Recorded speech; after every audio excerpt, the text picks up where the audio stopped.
just for anybody who might possibly be tuned in already, I am just sitting here. We're warming up the stream before we talk about today's or this week's crypto and finance news as a kind of demo with my friend Austin, who should be on any minute.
Okay, so I can confirm I have some viewers on Substack.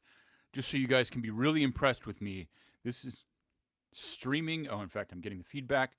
So this is streaming from my Riverside into both Substack and YouTube. I feel like a genius. So hi everybody.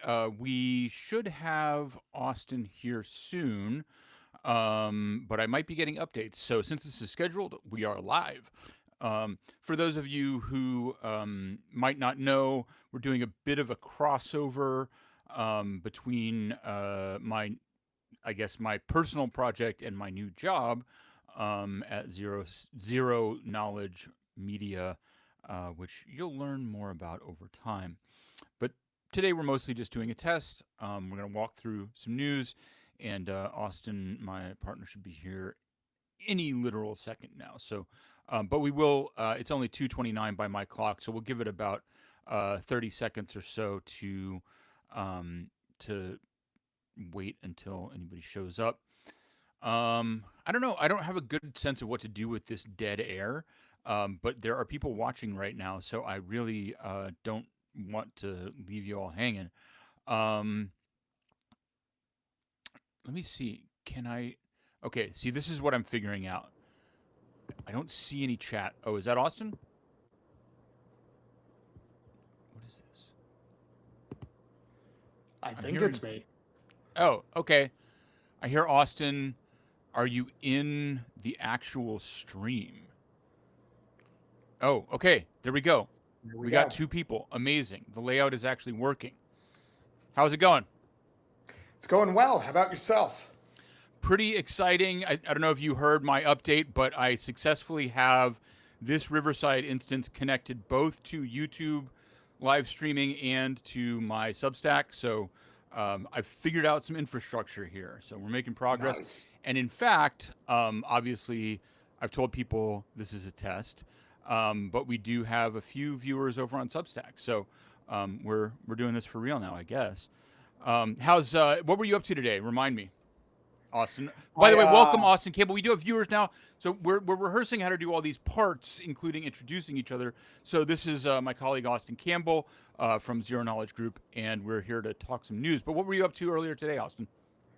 I am continuing my what is the right way to say this? Ongoing quest, if you could put it that way, to educate people in traditional finance about blockchain while simultaneously educating people in blockchain about traditional finance.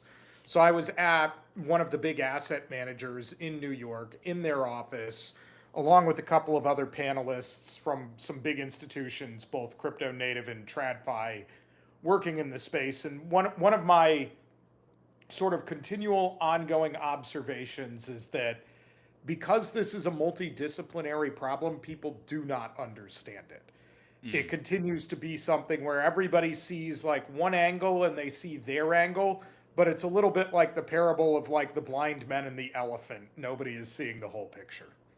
Yeah, I mean, not to toot our own horns, but I guess that's the entire point of us being here is that, yeah, we're in a rare spot of being like genuinely multidisciplinary, both individually and together on this stuff. And I mean, not to get into a total tangent, but one of the things that I think is most interesting to me, just to kind of pick one random subtopic, is we write about blockchain and we write about finance, and I think it's very difficult for people in their mind to connect that there is this like technological element of the finance and a financial element of the technology, and they just directly interact in a way that I think does not really scan for maybe any other field that I can think of off the top of my head. Yeah, I mean, the closest you're going to get is some of the real, like, gritty implementations and things like high frequency trading or maybe payments where, it's inescapable that these two forces are colliding. Right. Yeah. I mean, HFT is like I guess definitely another great example, and always one that it was like weirdly fascinating to me too, going back to like back in the day when you had this idea of co-location, like where your servers were actually mattered for your execution speed, which always Yes. just kind of like boggled my mind and like made was one of the reasons that I got interested in this stuff in the first place, frankly, is that there is this like weird dynamics like that. Um People forget there's actual physics behind all of this Yeah, stuff. well, and I mean, that's like two steps ahead. People forget that there are real assets behind some of these financial tools. So we got to get there first. Um, before we dive in, I just want to acknowledge I'm celebrating or maybe mourning the end of summer with my Hawaiian shirt. It's August 4th, and we're in the absolute dregs here in New York, but it's almost over. I uh I was gonna say I have a call it complex relationship with New York and summer in that I Mm. grew up in San Diego, California, where it is always summer, but the summer is nicer because there's not humidity. So I simultaneously want it to stay and want it to go at the exact same time. Mm. Yeah, I mean, it's definitely it's nicer here than it is in Texas where I grew up. On the other hand, you're walking around a lot more. So, damned Yes. if you do, damned if you don't, I guess. So today we might hit some other things, but basically we have three big topics to discuss, and I'm particularly interested also to get your take on this first one, which is the yen deal that has been worked out and executed now between Besant and the BOJ, or maybe not. I think it's not BOJ, but and then we also want to talk about the cold card compromise, which is still developing, and literally people are probably being robbed right now as we speak. And then finally, we're going to talk about Trump's Truth Social API payment or paid for API, which is brings up a lot of issues. So first, though, I want to talk about yen. And first, Austin, could you just kind of set the table for us? And some of the numbers are up here in terms of what the problem was for Japan and the yen. These are just to sort of call out people who might be looking. The 163 exchange rate is from the end of last week. That was the peak, 40-year high. So, Austin, why is 163 into the dollar a problem? So the yen, currency of Japan. So if you're an American and you're buying things with dollars, this is their dollar equivalent. Um, Basically has been somewhat stable for a long period in global markets. It's the basis of a lot of like carry trades, but more importantly for Japanese people, this is how you buy things, including from other countries. And so, David, as you were stating, the yen ended up to near 164 per dollar. And remember, more is worse from that perspective Right. because that's how many yen you have to give to get $1, right? That's what that exchange rate means. And so this is the weakest level since, as best I can recall off the top of my head, like the mid 1980s. That's about right. And that was causing call it some disorderly movements in markets. And One, this is just bad for Japan, who's an ally of the United States. Japan has a very complex situation going in that they have large debt, but they also have low interest rates and the currency is weakening Mm, while productivity is unclear. Like these are the kinds of things that completely yeah. unmanaged lead to like dramatic economic collapses, a thing we've Well, okay, and gotten. I want to stop you briefly right there to pin you down on one thing that you just said, which is, Yes. I think you said something about the market being disorderly, or maybe volatile is another Yes. word that you might have used in that spot. And I think there are two competing reads out there of what that means, because that's the language that was used by Japan, and I think maybe even by Besant. But one observer who's sort of a longtime Japan person. Pointed out that that language is often used when the real concern is not actually, and I'm saying by Japan specifically, is often used when the real concern is not the volatility but the actual rate. And obviously these are historically high. So I mean, what do you make of that? Like, is there a reason for them to hide that they just want the rate to come down, and or is it really the volatility rather than the rate that matters? So I think the answer is yes and not either or in that case, because a slow linear progression, to call it 200, would not be great. But that's probably significantly less destructive than an extremely choppy and like sideways Mm-hmm. progression that ends Mm-hmm. at 200 but had a Mm-hmm. range of like 120 to 250 unpredictably so. Yeah. Because currencies need to be used by people. Like you're trying to buy stuff. And imagine going to the register, right, as you're ringing out at the supermarket and the price keeps changing on you Yeah. because the currency, like, you don't want that. Not that it happens quite that fast, but like worse than people think in some countries if Yeah. you're familiar with like Argentina or Venezuela. Yeah. So I do think the volatility is a real concern. The reason it's particularly a concern for the yen is there is a lot of what is called the carry trade, which is like borrowing in one currency and then switching to another and investing, lending, etc. And those, because you're counting on some level of rates and FX, when they unbalance, it can be hard to unwind Mm-hmm. and move both sides quickly. Because the yen is a common leg of a carry trade, I actually think the volatility concern here is probably more real. The other part is the And not just for BOJ. Japan, right? But for, I mean, the Yes. U.S. in particular, which is why we're in this deal. Correct. Maybe also Korea, Mm. maybe also China. Yep. And so the other part is I think the Bank of Japan could probably just say if they want the yen to be stronger. Like it's not trading in such a ridiculous range that you couldn't Mm. just say those words out loud. So I'm inclined to believe, David, that their motivation here is both things, right? Like genuinely. Yep. What's more interesting to me is you could easily tell Japan, like, well, this is your currency, this is your problem. You should go about solving it. And there are ways to like make your currency stronger, one of which is raising interest rates or things Mm-hmm. like that. But Well, here we've kind of found like a third secret way because Treasury of the Secretary Scott Bessent both deliberately disclosed and then has been intervening in FX markets to buy the yen, yep. which means Japan is not really doing anything. The United States is doing something. We are deploying our Yep. economic might, in other words, to support the Japanese currency so that they don't have to make internal changes. And they did this earlier with Argentina. They're now running the same script with Japan. And it's basically Bessent's way of saying, look, the US is in very good shape economically, in my opinion, and we have essentially unlimited ammunition. Mm-hmm. So I am going to credibly signal that I'm going to solve this problem, and that puts the market in a bind. Are you going to try to, like, literally fight the Treasury and the Fed, or are you just going to concede? Yeah. I would also just really briefly, and maybe you can explain this because it's very wonky, but apparently there is some. I mean, obviously there's some yen buying going on. Apparently, U.S. is selling some euro reserves to buy yen. But apparently there is also a repo element of this that they're providing some overnight lending liquidity. I that is beyond my ken. Do you want to? Are you able to give a 5 second explanation of how that works or how that would work in this specific case for yen support?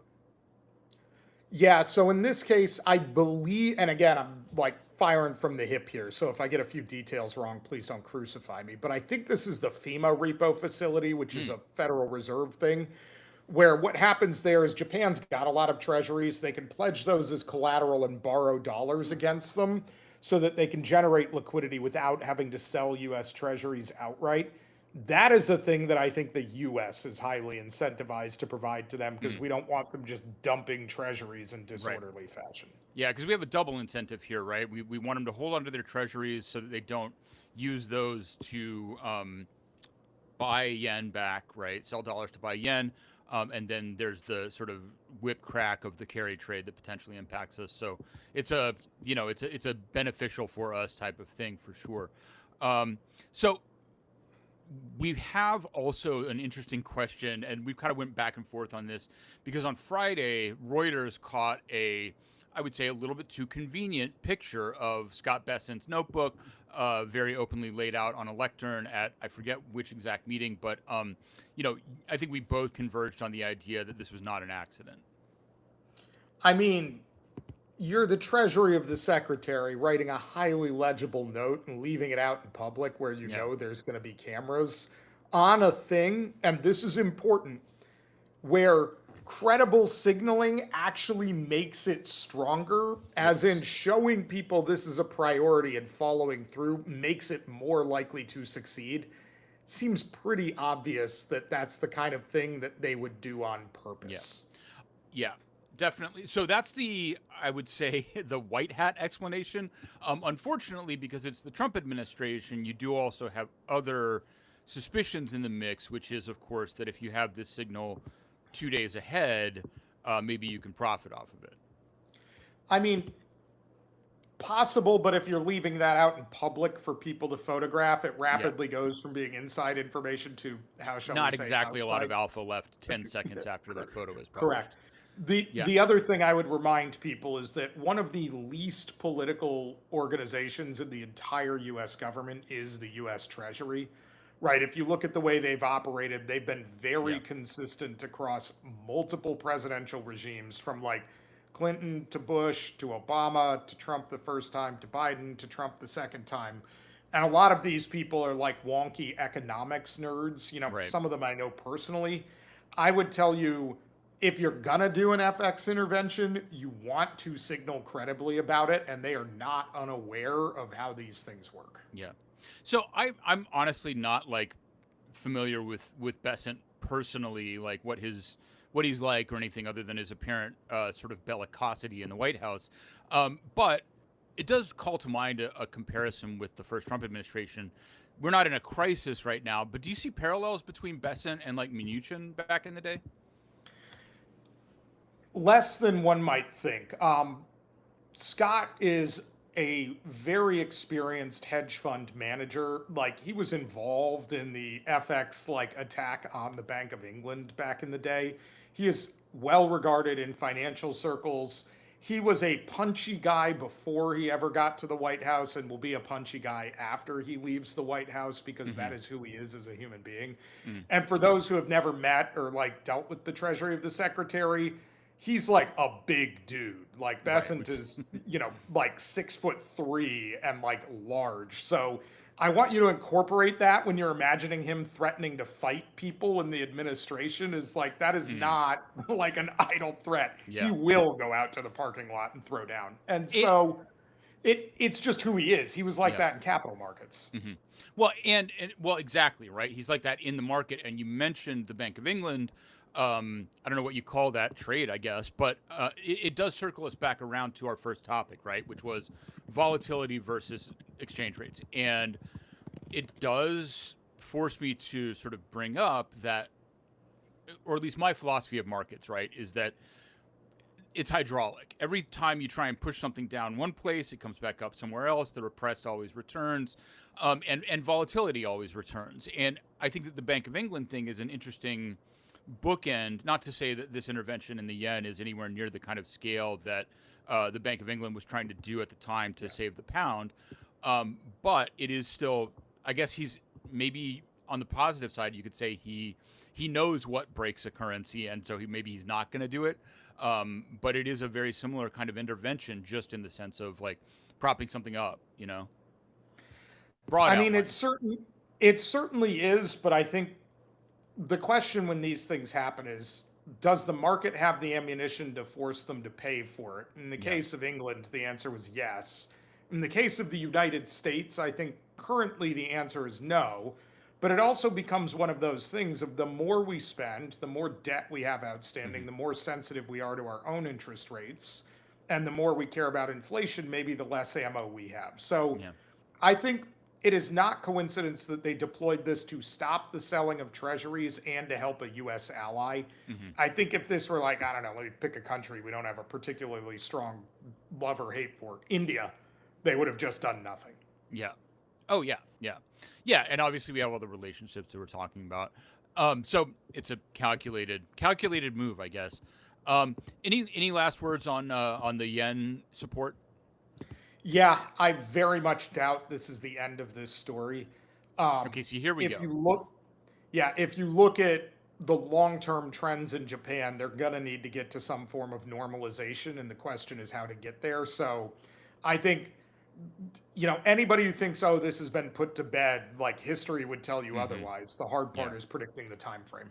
And I mean, not to be too macro, but you can just look at these rates and you can tell that like and we work in blockchain stuff. It's all about being global, being liquid, being fast, and just the direction of travel is towards more interconnected markets. And it's tough to be this island where your interest rate is 1% when literally an island, and you just become. I mean, this is probably for another day because we got to move on, but this doesn't have necessarily the best implications for Japanese savers either, as like in terms of their rate of return or the risk that their capital is being put to sometimes. So U.S. dollar stable coins, Japan. All there you right, we'll go. leave that there. So very briefly, because we don't want to dive too far into this one, but did you want to talk about? Did you want to say maybe one or two quick things about situational awareness? Yeah, I was going to say, let's talk about this briefly because it pattern matches very well onto Yeah. some other hedge fund blowups, right? Like, this is something that is known behavior on Wall Street. When you're a large fund and you're the marginal buyer of something, you are the price action. Hmm. So when you're buying, it will go up.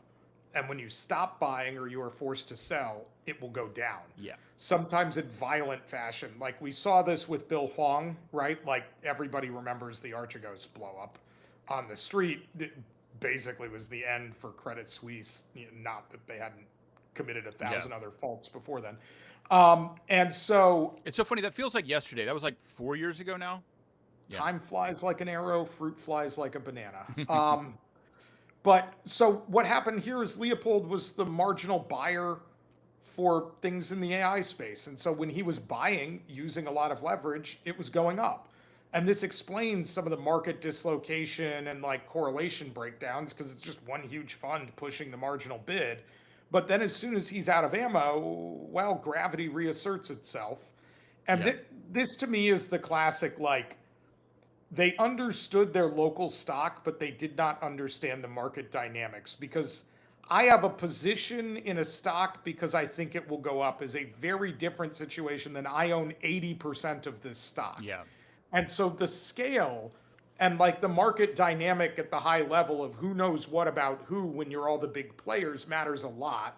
And I Hmm. feel like in very classic sort of, you know, monomaniacal fashion, they did not consider any of these second order effects and just kept buying. Yeah. And I wanted to ask about one quick specific thing because, I mean, we're neither one of us VCs, but we're kind of somewhat familiar, but we can speculate. And one of the things about Aschenbrenner is that he's married to somebody who's high up at um, Anthropic, I believe, or was it OpenAI? God, am I getting that mixed up? It's Anthropic, and Anthropic was his biggest illiquid stake. And I mean, I guess like maybe a little bit, but the implication of the fact that he's got that kind of relationship is that he has access to um, maybe secondaries or some other way to like accumulate a position that others might not. So is that one of the reasons he was able to get so big, do you think? Or what's the implication of that tie? I mean, you were hitting on one of the core critiques of private markets, which is how much of an insider's game is this and how Hmm. much is this really access versus efficiency. Um, I'm certainly of the opinion that more things should be in public markets in the United States, and that Sarbanes-Oxley, in retrospect, was probably a bad idea and needs to be reformed because we want more public companies and transparency. So part of it is, did he hold on to that because he has special access or knows something? Very possible. The other part, though, is Citadel was the buyer. Like, they would want the liquid stuff first. This is a Right. trading firm. So I can Yeah. see that being the thing they would have put the lowest mark on, and thus left him holding it, because they'd Yeah. just be like, well, I mean, we can't trade out of this as easily. I mean, for sure, the fact that they didn't want it, that makes sense, and it's interesting too. I mean, we'll move on, but like that's also, it saved him. Like the fact that the Anthropic was illiquid and they didn't want it, it's mark to market. He's up on that position, and that for, allowed him. for some definition of saved, to Well, be fair, I mean, because like, exactly. if you were an investor in this fund over the past like 3 months where a lot of money came in, you just got absolutely rinsed. Yeah. So, Like you probably lost everything, or yeah. at least that's Or people at least a speculate. lot. Yeah. So, not great. Moving on. So this was, we deal with crypto a decent amount, and this was a big one in crypto. These are updated numbers as of this morning, by the way, and it was 89 million yesterday. Well, we'll get into it, but this is an ongoing attack. Just as an alert, if you have used Cold Card to generate seeds, be on the alert, and you should go check your shit out right now. Cold Card is a cold wallet, and this is why this particular attack is so devastating to people. That these are numbers that are generated offline, theoretically on an air-gapped machine, to prevent even the remotest possibility that an outside attacker can invade your system and take your private keys. And that's not what happened here. It was not a hack in the sense that we would normally think of it as somebody tunneling into a system where a code is stored and stealing it. They were able to essentially guess the keys for all of these cold wallets because of a problem with the random number generator in the system, reducing the complexity of the randomly generated keys, which that's a lot. It's a lot of technical stuff there. But we'll talk through it. And what really matters here, I think, we'll get into it, but there's a deeper loss of faith that we're seeing in sort of the cypherpunk realm of the crypto sphere. Austin, do you want to expand on that aspect of it? Yeah. I mean, one of the whole sales pitches of crypto is that self custody will prevent you from being expropriated by the financial system. And the great irony is, right now, self custody is the thing causing you to be expropriated by people. So it really sort of inverts what we've been talking about. The reason I think this one is so pernicious is the Bitcoin community in particular is very big on self custody and removal from the system, but this was kind of Mm-hmm. spoken about as though it was a mythological thing that just works, right? Like, I would Mm. tell you, the super majority of users of this stuff do not understand how their keys were generated or how Yeah. secure they were. And like, guys, I'm a theoretical math major and I've used crypto a lot, and I'll tell you, I have not looked deeply on a wallet by wallet basis into Mm-hmm. this. And so what it shows you is that if you were reliant upon the cryptography working properly to protect you, the answer is no, it did not.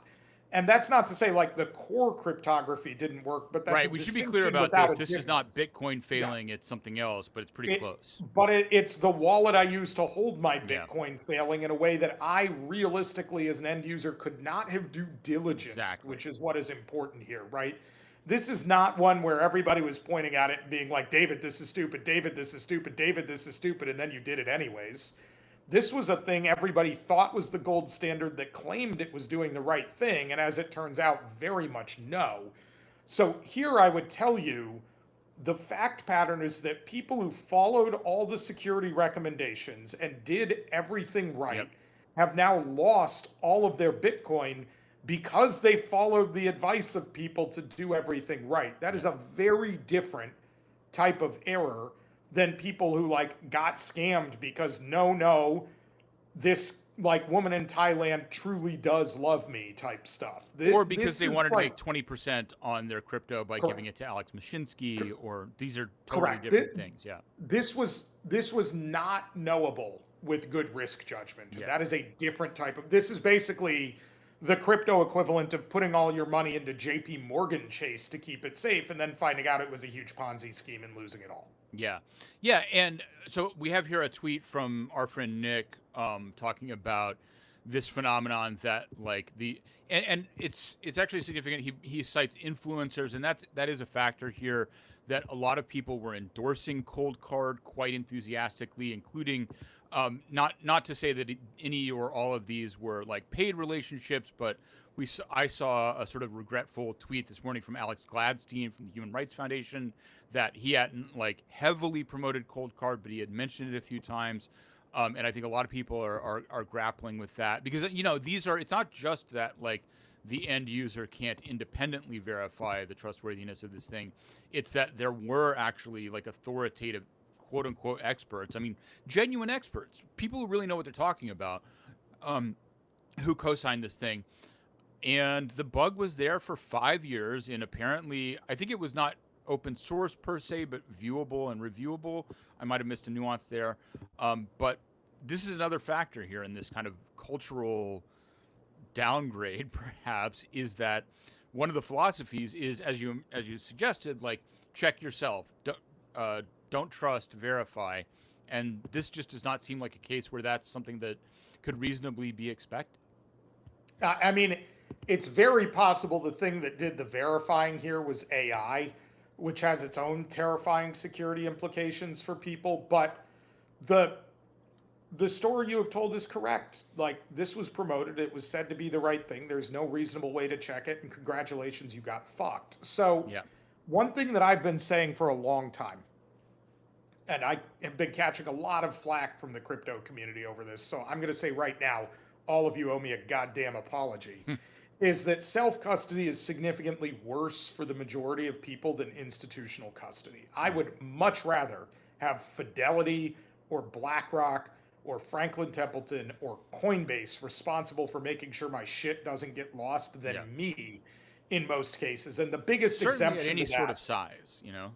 well, and the biggest exemption to that is when the thing I'm not trusting is like my own system, and not for paranoid delusional reasons, but more like I'm a political dissident in Russia type reasons, exactly. right? If you don't have a reasonable and probable expectation that you are going to lose your money to your own government, you should probably be in institutional custody, because with this incorporated, like self-custodial losses per year just for people on an average annual run rate are now probably percentage points in Bitcoin. Yeah. But I will say, and this is where I'll slightly push back on the one kind of aspect of this. And we have a tweet here from Taylor Monahan pointing out that this is not over. We've gone 50 million up in the last day, and it's an ongoing attack that people who have been exposed to need to go and fix. But even as that number goes up, I think we're still going to wind up, and I don't know what the total is, right? But this is one of the worst, if not the worst, self-custody compromise in my memory. But we're still going to wind up way short of the amounts that have been stolen from failed centralized exchanges. So, notice that I said regulated. Almost every centralized exchange that fell apart was unregulated, and you should also be very skeptical of those. I would remind everybody the regulated subsidiaries of FTX, which were LedgerX in the United States and FTX Japan, did not lose any money, right? All of that was there. So when I'm telling you that it's safer to leave it in institutional custody, one of the things that's implied in that statement is that there are people with the power to like beat people up and drag their ass to prison and keep them there if they don't do the right thing, not after the fact, but actually in those offices as it's going on, keeping an eye on them. And like, look, I have my critiques of regulators, and they've done a terrible job in some cases, but on average over time, they've done a pretty good job with the regular way financial system of just not letting people out and out steal all your shit. Yeah. That's so. I do think that's pretty solid advice. I mean, the self-custody stuff is, for one thing, very educational. So I mean, I wouldn't ever discourage anybody from trying to figure it out and learn. And there are things. I mean, it's worth pointing out. I mean, this is a side note in the context of what's going on right now. But if you're looking at Ethereum or smart contract crypto, Self-custody takes on different significance because you're actually able to use that live for trading and do certain things where self-custody is kind of critical or like essential. But yeah, I think that for a lot of people, I mean, if I had $1 million worth of crypto, it would definitely be not living on my desktop. That's for sure. I think we saw somebody just one shot about $1 billion in a single transaction that they hadn't moved for like 5 years to get out from under the cold card thing. So there's some people out there with more guts than me. I'll put it that way. Yeah, and even if you're going to do self custody, I would remind everybody diversification is usually free. Diversification, right? This is the last thing to before we move on to the next thing is, even if you do want to self custody everything, having it all on one system is not good. And I mean, I think that we're probably maybe this is another thing that you've gotten yelled at for, but I think that maybe this is the way to go out. Diversification means not just having Bitcoin too, and I think that what do you think of Nick's take that like Bitcoin maximalism is over at this point? Because we've also had, the weird MicroStrategy capture of that mind space that seems to have driven a lot of people crazy. I mean, it has driven a lot of people crazy, but I would gently tell everybody it's a terrible idea to put all of your net worth in any specific investment. Just period Full at the stop. end of that Yeah. statement. And so Bitcoin does not generate an exception to my feelings on this. And most of the arguments I have heard in favor of Bitcoin maximalism ultimately boil down to one of three things, which is one, I believe things that are not true, or two, I believe Bitcoin is going to the moon because money supply will inflate endlessly, or three, I believe in some sort of weird game theoretic idea that everybody will have to buy Bitcoin, therefore I should buy it first and they will be forced to buy it from me. And so in case number one, like it's just wrong. Like there are people with core misunderstandings of how money and lending work fine. In case number two, I'll remind you if they print a ton of money, everything else is going up too. So I'm not going to dispute Bitcoin is going way up in that space, but now you need to justify Bitcoin versus gold versus like the S&P 500 for me. And it's not clear to me which of those is the biggest winner in an inflationary situation, right? Like Bitcoin has not, in fact, proven that it's the best inflation hedge ever. In our latest bout of inflation, it was actually outperformed by gold in many cases. Yeah. So be it. Two, on the last point of like the game theoretic one, you're kind of assuming the conclusion, which is that everybody needs Bitcoin. It's the same problem in math of like, step one, this, step two, a miracle happens, step three, proof, right? Yeah. Or maybe the underpants gnomes if you're a South Park fan. And so, like, if you assume the entire world wants Bitcoin, then yes, Bitcoin is very valuable, but like citation needed. Why did everybody decide they wanted it? The answer is, well, I think it's great. That doesn't generalize. And to specifically hone in on the thing that people say when they're jumping the gap that you're talking about is they say, why is Bitcoin valuable? Because it's scarce. No, you're maybe halfway to the answer there, if that. And there has to be a reason where there's There not are just scarcity, only but so demand. many stocks that have ever been worn by Austin Campbell. They are, Yeah. in fact, significantly more scarce than Bitcoin. Yeah. I do not advise you to buy them for investment purposes. And not to say that I or we don't buy the underlying case for long-term demand for Bitcoin. It's about, I own Bitcoin. cross-border, whatever. Yeah, Yeah. but it doesn't mean it's going to be everything. Quick sidebar, and then we're going to hit our last item. Austin, you good on time for 5 minutes? Yep, absolutely. Okay, Let's do great. it. So just to call it out, we do have some viewers over on Substack. So anybody who has questions, I am monitoring the chat there so we can maybe answer some. And then just to call out what we're doing here, this is Austin Campbell, for those of you who tuned in late, my colleague over at Zero Knowledge Group, my CEO, my liege. And we are testing some stuff. And the way to stay plugged in long term is to subscribe to Zero In, our newsletter. It's the address. I can't display the address in this thing right now, but it's zero-in.beehiiv.com. I'll show it in a second, actually. And the last Beehive item, is Beehiiv because they're like web people, and so they spell it that way. It's definitely it screams 2014. Put it that way. Yes. But in fact, let me just throw it up here for a second, and then we'll transition into the But last topic. I'm going to speak for somebody on our team who's not here, which is our creative director Shirley. The Mm, real reason to subscribe to Zero In is that there are going to be some hilarious and completely deranged memes coming out of this thing, and Shirley is the source of those. She's much funnier than either of the two of us. yes, one of our great strengths. So here's the address.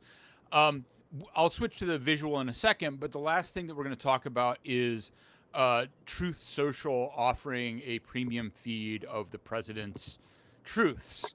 And Austin is laughing because this is one of the craziest things either of us have ever heard.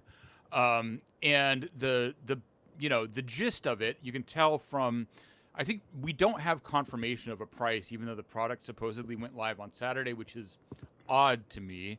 Sounds like maybe literally nobody has bought it, but probably not that, because the price is supposedly $60,000 to $100,000 a month. Now, Austin, I'll let you close the loop here.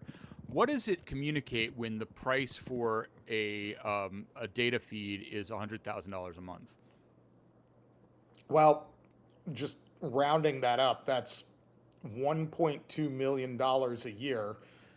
So you had better believe that there is some tradable, monetizable value coming Yep. out of that if you are going to pay for it being early. And if the president is going to be tweeting, truthing, whatever the fuck we're calling this, Mm-hmm. out like market moving news and then giving preferential access to a group of people on that basis, I have so many questions about that, right? Yeah. And there are going to be the usual market structure questions of, is this insider trading? Like, is he allowed to do these kinds of things? And, I hate to paraphrase Richard Nixon of all people, but to some extent it is true that because it's the president, he might be allowed to do it in this case. However, there's a whole set of different problems that I haven't seen raised that I would Mm. like to see the legal community grapple with. And that's the First Amendment components of this, Mm-hmm. because I will remind everybody, if you're a US citizen, the First Amendment gives you very broad rights to like hearing from politicians and petitioning them and the right to protest, et cetera. And there are many cases on point where it is not legal for politicians on their official like accounts to block people on social media. So now here you could easily conceptualize this as, well, if you don't pay this huge amount, I've essentially blocked you because you receive everything on a delay. I'm not certain that's even permissible. Like, before we get into all the securities regulation components, I think we have speech questions around how Right. this works. And it's actually wild because I was looking this up. We discussed it yesterday, and the reason this is codified, it's actually bizarrely there was a case back in the first Trump administration where there were suits going forward about him blocking people, but in fact that did not go all the way through to the Supreme Court because he left office and it was just dropped because it was no longer relevant. But in 2024, so 2 years ago, there was another case on the same question, and I'm forgetting which politicians were involved, but it did get decided that it is a First Amendment case. So even though it wasn't decided on the Trump issue, he has run into this before. It got decided against him ultimately, and he's still doing it. And as I point out here in one of the little blurbs that we provide commentary through in the newsletter, it just seems like to invite such obvious legal fallout down the road that it seems strange that this went forward, especially given that it was first floated and there was this huge, I think, quite broad public outcry against it, including from a lot of people who are nominally Trump supporters. And so it's quite fascinating that this went through, and it really speaks. I think at the very least, I don't think people are giving Trump himself the full picture of everything that's going on. Would Well, be I my mean, it guess. almost certainly killed the Clarity Act, right? So if you're a crypto person, you can point your finger exactly at this. As he's escalating Yeah, on like monetizing the presidency, you're not going to expect the Democrats to play ball on ethics or allowing yeah. him to keep all that money. So if you want to know why Clarity is not passing this, I this mean, is and why it's extra Clarity is crazy not passing. because all the public discussion of this last week, 2 weeks ago, like the topic was coming up that like the ethics thing is a question because of Trump's ethics on crypto. Yes. And you know, he just like it's like he's dunking on Brian Armstrong almost, just saying like I don't care. I just don't care. And the other part about this, just being blunt, is I have not met a single non hardcore libertarian who supports this, right? Yeah. Like, I think there are Republicans who are holding their nose and looking the other way, but you couldn't describe them as supporters, and the Democrats uniformly hate it. Yeah. The only people I have found who are like, no, this should be totally legal are like the giga libertarians who, Mm-hmm. I'll give them credit. It's intellectually defensible. They're like, you should be allowed to sell the governorship too. And Yeah. it's like, Yeah. okay, thanks, guys. If you believe that, that's fine. Yeah, we can sell some Right. tweets. Like they are intellectually consistent, but that 0.1% of America is the only group of people I can find defending this. Yeah, I'm really curious actually where Eric Voorhees landed on this because he's like he might not be as dyed in the wool as he used to be, but certainly he's one of the most ideologically consistent libertarians I personally know. So I have to check on that. But there is some point at which you've got to be like, if this dude is an elected representative giving pay for play access on social media, like where are we drawing the line at this point? I do think one of the things we're rapidly running towards, and maybe we can close on this point, in America, we're going to need a pretty significant structural reform in the not too distant future about how we think about government because both sides are just burning credibility down nonstop. Yeah. Yeah, absolutely. I mean, I would modestly submit that one side is burning credibility a little bit faster than the other, but mainly because they're the ones in power. I was going to say I would have gone the other way under the Biden administration with choke point and like all the speech related stuff there and IRS targeting like that. And look, I live in New York. I was a registered Democrat here for a long time. Neither side is innocent on this stuff. So we will wind down, but I will just provide one small comment going out of things that are kind of emerging. It does there. Well, we'll just hand wave this, but there is a lot of chatter about the cold card thing right now, and specifically, people are starting to wonder maybe if there were other reasons that this happened. What I'm reading right now is that the buggy code was committed by an executive under a pseudonym, which I will not expand on that right now because we don't have facts on the ground, but doesn't sound great. So any last thoughts before we go, Austin? I hope that was not the case, but we should keep an eye on that. Whenever something like this happens, you really do want to have a complete sort of understanding of why it went down. I am not seeing any last questions from the chat, but thanks for everybody there, Laura, Karen, Kathy. We have about 25 people hanging out, Austin. So we thought this was a test, but it's actually going out. So well, I was going to say for a completely unannounced thing while we're still figuring out what we're doing with our lives, I apologize to all of our listeners for having to put up with us testing it live, but I hope you learned something. Yeah, no, they seem pretty engaged. All right, so thanks everybody. This has been the test Zero Signal Zero Chill live stream. You'll learn more as we keep going. And I will continue to be here on Substack, but if you want to make sure that you are up to date with everything that we're doing, go to zero-in.beehive.com, which, Austin, we need to get a better landing page for that. I will talk to Shirley. Yeah, no, it's on the docket. It's next month. All right. Thanks, everybody. We will catch you later. Take care.